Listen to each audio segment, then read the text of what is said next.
Olá, eu sou Maurício Magalhães Costa, mastologista, e vou conversar com vocês sobre câncer de mama, prevenção e cuidados que nós devemos ter. Neste mês do Outubro Rosa, comemora-se o que foi definido como, quando começou nos Estados Unidos, onde vários estados tinham ações isoladas referentes ao câncer de mama ou à mamografia. E aí foi aprovado no Congresso que o mês de outubro se tornou o mês nacional da prevenção do câncer de mama. E a partir daí, da última década do século XX, quando o laço cor-de-rosa foi lançado pela Fundação Susan Komen e começou a ser distribuído após a primeira corrida pela cura do câncer realizada em Nova York em 1990. E desde então promovida anualmente na cidade. A partir daí, vários monumentos pelo mundo tornaram-se cor-de-rosa e o nosso Cristo Redentor, o símbolo maior do Rio de Janeiro, do Brasil, se tornou também cor-de-rosa e isso deu uma grande divulgação a essa campanha. Esse tema do câncer de mama tem hoje em dia uma importância mundial. É um tema que preocupa a toda a sociedade em todos os países do mundo, a ponto de ter sido capa já das revistas Time, discutindo por que o câncer está se espalhando no mundo. E mais recentemente, quando esse tema veio também em voga com a ação da Angelina Jolie em relação ao câncer de mama, sua prevenção, que nós vamos ter oportunidade de conversar nos próximos minutos. O mundo está enfrentando um crítico problema de saúde. Nas próximas décadas, o câncer vai se tornar um problema de saúde pública, desproporcionalmente aumentando nos países de baixa e média renda. E o câncer de mama passa a ser um importante componente do problema global de saúde. E esse crescimento, o que nós temos verificado é que a principal causa de câncer entre as mulheres, e uma em cada 18 mulheres vai desenvolver câncer de mama até os 80 anos. Se viver até os 80 anos, de cada 18, pelo menos uma vai ter o câncer de mama. Existe mais de 1,8 milhão de novos casos diagnosticados em 2013, e isso corresponde a mais ou menos 23% dos casos de câncer entre as mulheres. Atualmente, existe um aumento pelo 26% pela incidência, 38% pelo envelhecimento da população e 36% pela própria pirâmide etária, pela mudança na pirâmide que nós estamos vivendo em todo o mundo e especialmente no Brasil.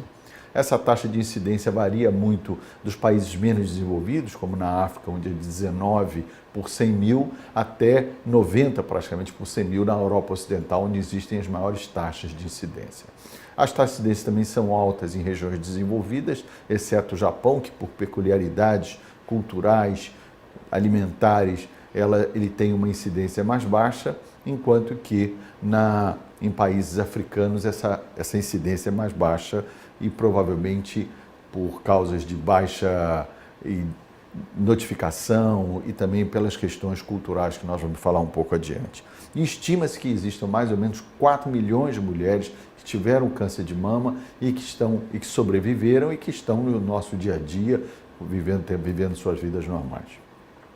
E esse crescimento também determinou que existem mais ou menos 460 mil mortes por ano e existe uma grande disparidade entre países desenvolvidos e não desenvolvidos. Para vocês terem uma ideia, de cada 2 casos de câncer de mama no mundo, 1 é em países desenvolvidos e 1 é em países não desenvolvidos. Agora, de cada 4 mortes, 3 são em países não desenvolvidos. Quer dizer, mostrando que a falta de cuidado, a falta de prevenção e um tratamento inadequado contribuem tremendamente para essas disparidades e essa injustiça do ponto de vista de promoção de saúde para os diferentes países. Se nós olharmos esse mapa mundi, nós vamos ver que, de acordo com as cores, nós vamos ver a incidência, quer dizer, os países que estão em cor vermelha são os países de maior incidência, que são exatamente os países mais desenvolvidos, como Estados Unidos, Europa, na Austrália e a própria Argentina, que tem um perfil epidemiológico muito parecido com o dos países mais desenvolvidos. E se nós olharmos esse mapa, nós vamos ver que as áreas que estão mais iluminadas, que refletem a área de desenvolvimento, onde existe maior urbanização, são exatamente as mesmas áreas que correspondem no slide anterior a áreas de maior incidência. Então existe uma tremenda relação entre o desenvolvimento, a urbanização e a incidência do câncer de mama. Por isso que nós podemos dizer que o câncer de mama, assim como muitos outros tipos de câncer, estão relacionados ao desenvolvimento, à urbanização, a incorporação de hábitos que têm se mostrado nocivos à saúde. E isso não está restrito só ao câncer de mama. Nesse mesmo grupo estão as doenças cardiovasculares, o câncer, o diabetes e as doenças pulmonares. Esses 4 fatores que sofrem as chamadas doenças não transmissíveis, essas doenças estão intimamente relacionadas ao estilo de vida e principalmente à obesidade e à vida sedentária. Esses 2 fatores que mais preocupam a sociedade e que a medicina está cada vez mais atenta a isso e procurando sempre estimular as pessoas a controlarem o seu peso, a desenvolver uma atividade ativa como um importante mecanismo de prevenção de muitas doenças e também do câncer. A estatística para 2016 do câncer de mama, aqui no Brasil, estima-se que serão mais ou menos 57 mil, quase 58 mil casos, correspondendo a 28% dos casos de câncer de mama, seguido depois do câncer de intestino, do colo do útero, de pulmão, mostrando o quanto esse tema é importante. E se nós olharmos pelas regiões do Brasil, nós vamos ver que essas regiões que estão mais escuro, mais abaixo, a região sul e sudeste, é onde nós vamos ter as maiores incidências, mostrando que as áreas de maior desenvolvimento do país também são as áreas de maior incidência, corroborando esse padrão mundial de distribuição. E quais são as causas? As causas do câncer é um conjunto, é um equilíbrio, nós não sabemos isso, não existe uma única causa, nós não temos esse fator, mas nós sabemos que existe uma predisposição genética, ou seja, a pessoa tem uma genética mais favorável ou não, e essa relação com o estilo de vida, com fatores ambientais. Como eu já falei, a questão da vida, da obesidade, tá?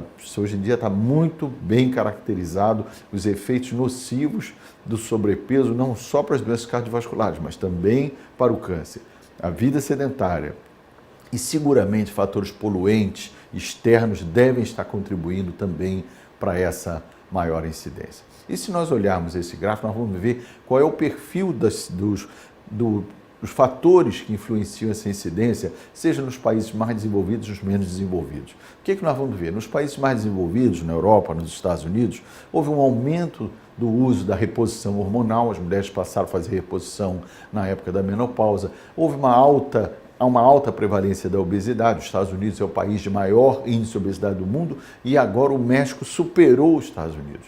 Quer dizer, é uma péssima influência a questão dos refrigerantes, a questão dos alimentos muito baseados em açúcar, essa alimentação rápida, o fast food, tudo isso são fatores que contribuem tremendamente para essa alta incidência, prevalência da obesidade. A mulher que menstrua cada vez mais precoce, isso é um fator que seguramente também está relacionado. O fato das mulheres terem menos filhos ou ter filho mais tardiamente, o que é uma mudança comportamental. Todas as mulheres estão querendo terminar seus estudos, se qualificar, entrar no mercado de trabalho e aí sim começar a constituir os seus filhos, a sua prole. E isso provavelmente é um dos fatores que está interferindo também para esta doença e não outras também, como por exemplo a endometriose, a dificuldade de engravidar, a esterilidade, são fatores que quanto mais a mulher vai adiando a gestação, vai dificultando esta realização de uma gravidez normal. O consumo de álcool também está relacionado, beber de uma forma acima do social é um fator que acaba contribuindo também por uma série de alterações que o álcool leva, inclusive também a facilidade para o ganho de peso, o envelhecimento da população, quer dizer, porque quanto mais velha fica a população, maior a possibilidade de câncer e um acesso ao sistema de saúde, mamografia, quer dizer, o acesso a esses métodos acabam determinando que as mulheres façam mais diagnóstico. Enquanto nos países de baixa condição, de baixa e média renda, o que nós vemos é que existem fatores chamados protetores por populações não urbanas. Quer dizer, a primeira menstruação, a menarca, é mais tarde, a idade do primeiro parto é mais precoce, as mulheres têm muitos filhos, o índice de massa corporal é normal, elas não tendem a tanta obesidade, a lactação é prolongada, o baixo uso da reposição hormonal, a atividade física, elas acabam tendo uma atividade física maior, um deslocamento, e tem uma expectativa de vida mais curta e a taxa de registro ao acesso ao sistema de saúde também é mais precário. Então acaba que todos esses fatores de alguma maneira protegem e diminuem a incidência de câncer nessas populações. E Em relação ao genes e o câncer, o que nós vemos é que todo câncer ele é genético, quer dizer, é uma mudança nos nossos genes. Nós vamos ver aqui nesse quadro que mostra uma célula normal, vai passando. Agora, esse processo de malignização não é um processo de um dia para o outro. Isso é um processo que demora anos entre uma célula normal virar uma célula maligna, aparecer um tumor.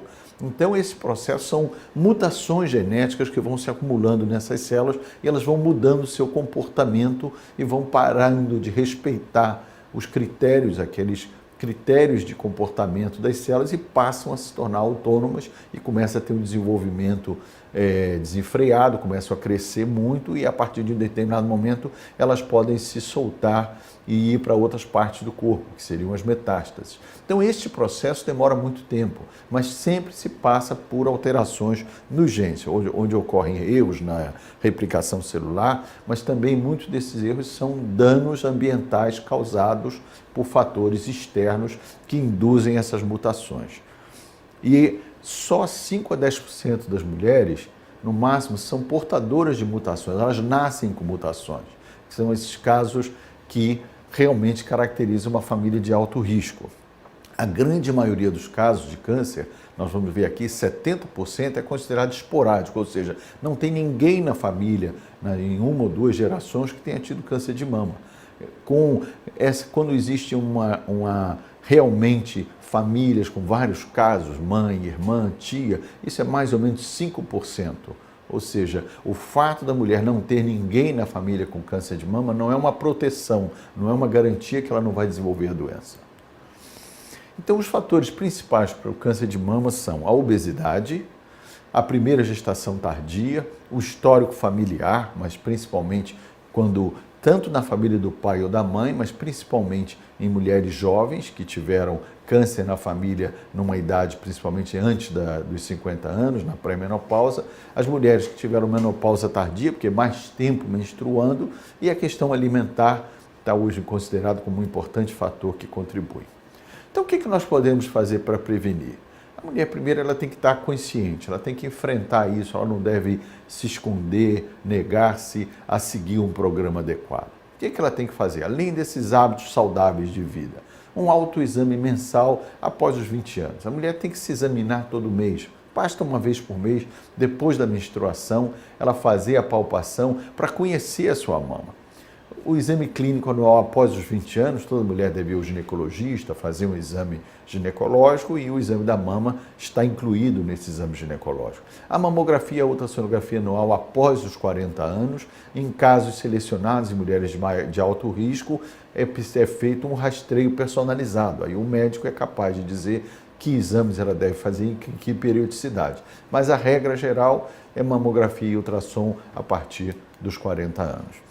Esse autoexame, ele pode ser simples. A mulher, diante do espelho, ela vai olhar, ver suas mamas e vai ver se existe alguma retração, se há alguma assimetria, se há alguma mudança no contorno das suas mamas. Agora, sempre lembrando que a mama é um pouco diferente uma da outra. Existe uma certa diferença. Então, as mamas serem diferentes não é anormal, é bastante comum. Agora, se você nota que a sua mama está com uma área de um abaulamento, uma retração, se o mamilo está entrando, imediatamente deve procurar um especialista.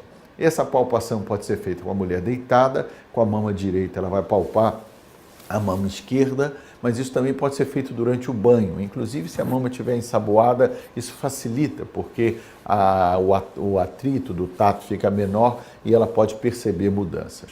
O que geralmente as mulheres dizem é que quando ela palpa a mama, ela vai sentir uma série de nódulos pequenos. Esse é o padrão normal da mama. A mama ela é cheia de micronódulos, esse é o padrão normal.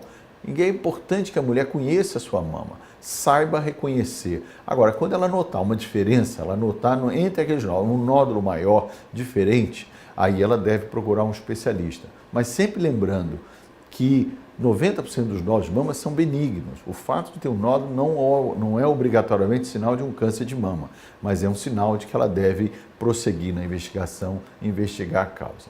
O exame clínico do médico deve ser feito pelo menos uma vez por ano e a mamografia e a ultrassonografia elas devem ser feitas a partir dos 40 anos. A mamografia digital foi uma grande evolução, foi uma nos últimos anos, ela hoje em dia é aprovada, está mais do que reconhecida, que principalmente em mulheres mais jovens, com menos de 50 anos, com mamas mais densas, a mamografia digital tem vantagem sobre a mamografia de alta resolução. Essa questão da densidade mamária é a relação entre glândula e gordura. Quanto mais glândula a mama tem, mais densa ela é e mais difícil é a avaliação pela mamografia. Por isso que não adianta fazer mamografia em mulheres de 20, 30 anos, porque nessas mulheres a mamografia ajuda muito pouco. Enquanto que depois da menopausa a mamografia tem uma sensibilidade muito maior. E a mamografia digital tem vários recursos que facilitam, como, por exemplo, a ampliar a imagem, botar tipo uma lupa, fazer um reverso do que é claro, escuro, digitalização, ou seja, tudo isso são fatores. E mais recentemente surgiu a tomossíntese, que é uma mamografia ainda mais complexa, onde onde são feitas imagens em 3D. O que nós vemos aqui é que, além daquelas duas incidências da mamografia, são feitas mais 15 projeções. E essas imagens depois, por um sistema, por um software, elas são reconstruídas e formam uma mamografia e que faz tipo um filme. E com isso, imagens pequenas que talvez passem desapercebidas na mamografia tradicional, na digital, com a tomossíntese, elas se tornam mais evidentes. A ressonância magnética é uma importante ajuda, mas não é para todos os casos. É preciso haver uma indicação realmente médica e é preciso que o mastologista oriente em que casos ela vai ser indicada e em que casos realmente ela vai contribuir no diagnóstico. Mas principalmente em mulheres que usam próteses para avaliar a integridade dessas próteses. Na pesquisa de recidiva após cirurgia conservadora, a mulher que teve câncer tratou apenas retirando uma parte da mama, a ressonância ajuda no futuro para acompanhar, para o segmento disso. Avaliação pré-operatória, às vezes para você planejar adequadamente a cirurgia, e na pesquisa, às vezes, quando as mulheres já têm metástase, para a gente procurar um tumor primário, a ressonância também pode ser muito útil. E a ultrassonografia mamária também é muito importante, ela ajuda, ela complementa a mamografia nesse diagnóstico e ela é muito importante para diferenciar entre nódulo cístico e sólido, para avaliar critérios de malignidade, também para orientar a punção e para a punção de gânglio embaixo do braço, ou seja, existe uma série de situações, elas vão ajudar. E o grande progresso que nós tivemos nos últimos tempos é que cada vez mais, há 40 anos atrás, por exemplo, a maioria das mulheres eram diagnosticadas através do autoexame. Elas palpavam o nódulo e procuravam o médico com aquele nódulo. O que nós conseguimos hoje com essa incorporação tecnológica da mamografia, do ultrassom, da ressonância, é que nós estamos pegando lesões que não são palpáveis, são lesões impalpáveis. Ou seja, elas não são perceptíveis, são achadas só pelo método de imagem. E nesses casos nós precisamos, para investigar, localizá-la, porque nós não temos como localizar, achar, numa hora da cirurgia, localizar com facilidade essa lesão. Então nós usamos um procedimento chamado estereotaxia, que é, através da imagem, localizar exatamente onde está e deixar uma marca, um marcador lá, para na hora da cirurgia a gente procurar. Esse marcador pode ser um fio guia, um fio, que chama-se fio de Copland, ou pode ser um material radioativo que nós vamos usar um gama probe para localizar. Então aqui a marcação com essa cápsula de iodo radioativo, nós vemos aqui essa pequena cápsula que é colocada junto da lesão e na hora da cirurgia nós vamos atrás dessa cápsula e radiografar a peça para ter certeza que aquela lesão saiu e que a cápsula também saiu. Uma vez diagnosticada uma lesão de mama e seja confirmado um câncer de mama, o tratamento cirúrgico se impõe na grande maioria dos casos. Nós começamos com a cirurgia. Houve uma grande evolução no tratamento.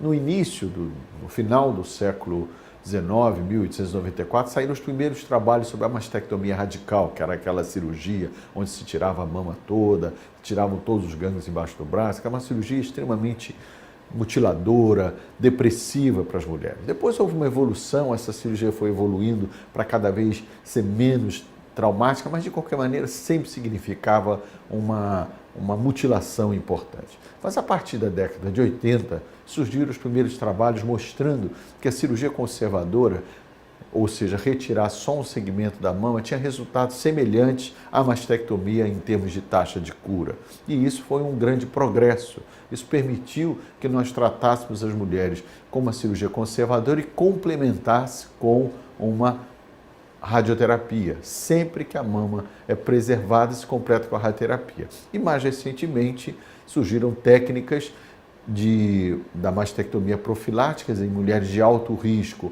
com uma forte história familiar, a possibilidade de fazer uma cirurgia de prevenção retirada da glândula mamária, e isso tudo só foi possível graças aos grandes avanços na reconstrução da mama, a possibilidade de fazer uma reconstrução e permitir que essa mama seja restaurada na sua integridade. Assim mesmo, hoje, o que nós procuramos é sempre fazer cirurgia conservadora. É considerado hoje em dia como um padrão ouro que 60% pelo menos dos casos sejam tratados de uma forma conservadora. Mas assim mesmo, existem situações onde se impõe a mastectomia, a retirada da mama. Naqueles tumores localmente avançados, naqueles tumores multicêntricos, quando tem mais de um foco da doença, quando as margens estão comprometidas, quando a gente tira a lesão, mas assim mesmo a doença se estende para fora dos limites da área cirúrgica que foi ressecada, quando existe uma extensão disso por dentro da mama, quando está associado com gravidez, em mulheres muito jovens, em possibilidade de radioterapia, todas essas situações, mesmo assim se indica a mastectomia. Mas sempre que se faz a mastectomia, nós fazemos uma reconstrução associada. Aqui é um diagrama mostrando uma cirurgia conservadora, que significa apenas retirar um setor, um segmento da mama e depois uma cicatriz, o que permitindo a preservação da mama e sempre complementando com a radioterapia externa.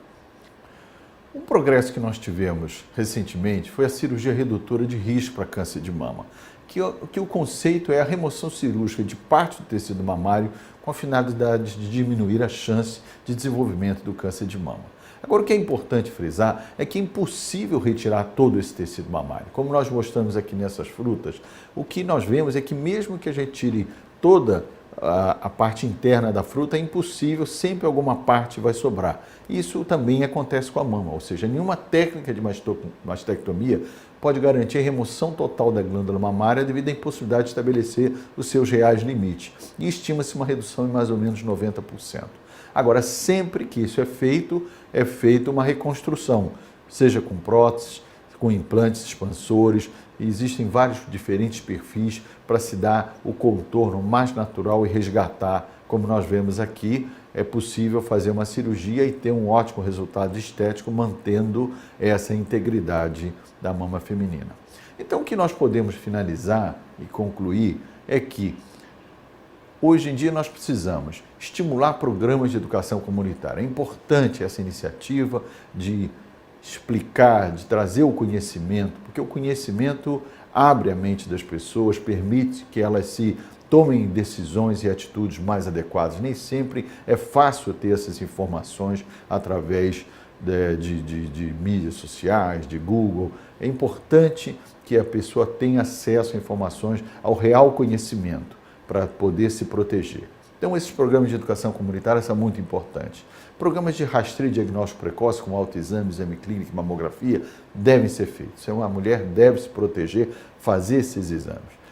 Criação de centros de referência em patologia mamária, estabelecimento de diretrizes adequadas e adaptadas. Ou seja, as mulheres serem tratadas sempre de uma forma interdisciplinar, por equipes completas, envolvendo todos os profissionais que atuam nisso, desde o geneticista, o mastologista, o cirurgião plástico, o oncologista, o radio-oncologista, psicóloga, fisioterapeuta, assistente social, farmacêutica, toda essa equipe vai fazer parte disso. E é muito importante que sejam centros treinados, qualificados para tratar adequadamente. E o que eu posso finalizar essa apresentação é que 90% das mulheres que têm câncer de mama ficam curadas. Se for um diagnóstico precoce, se ela tiver um tratamento adequado, 90% fica curada. Então, o nosso grande objetivo é que a mulher precocemente faça sistematicamente exames, possa detectar lesões bem iniciais e, com isso, aumentar muito a sua chance de cura e voltar à sua vida normal, preservando mesmo a sua fertilidade, a sua beleza e a sua saúde por muito tempo. Por isso que mantenha calma, lute diante disso e tenha esperança de que tudo vai dar certo. Bom, e eu gostaria de finalizar essa apresentação trazendo uma mensagem de otimismo, de esperança. O que é importante é que 90% das mulheres hoje que têm câncer de mama ficam curadas, são capazes de preservar a sua integridade física, preservar a sua fertilidade e ter projetos de vida de longo prazo e continuar a sua vida normal. Mas para isso é muito importante, fundamental, que as mulheres procurem os médicos precocemente, façam exames adequados, sigam essa orientação de maneira que elas se protejam. Então a minha grande mensagem final é de que vocês enfrentem esse desafio, lutem, façam os exames e mantenham esperança e que tudo vai dar certo. Muito obrigado a todos vocês.